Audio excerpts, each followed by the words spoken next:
Now for a look at agriculture around the globe. For the seventh straight month, global food prices continue to fall, but dairy prices increased. Last month, the Food and Agriculture Organization of the United Nations reports its food price index came in at 117.3 points.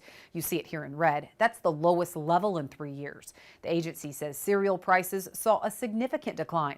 That was driven by lower corn and wheat prices, while dairy prices rose more than 1% to a 9-month high, led by higher butter prices. The uptick was supported by increased import demand from Asian buyers and a seasonal decrease in milk production in Oceania. It's reported Russia has just sent its first pork exports to China since 2008. Russia saying last week it had sent 27 metric tons of pork to China.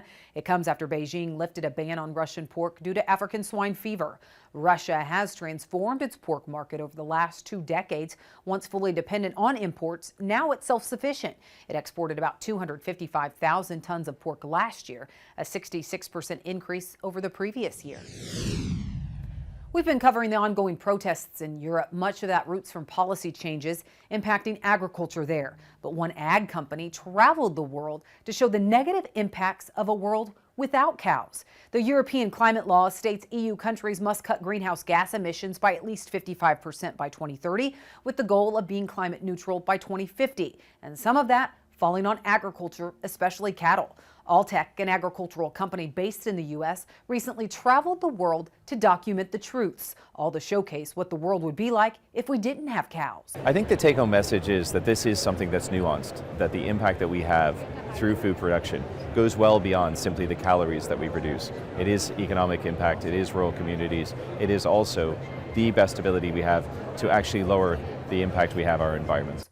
Alltech CEO Mark Lyons says the documentary is called World Without Cows, and the biggest impact is showcasing conversations with people who the media don't have access to, as well as showing consumers the way their food is produced in a very balanced way. He says the documentary also hits home that agriculture is an innovative industry, and so much positive can just come from a better conversation.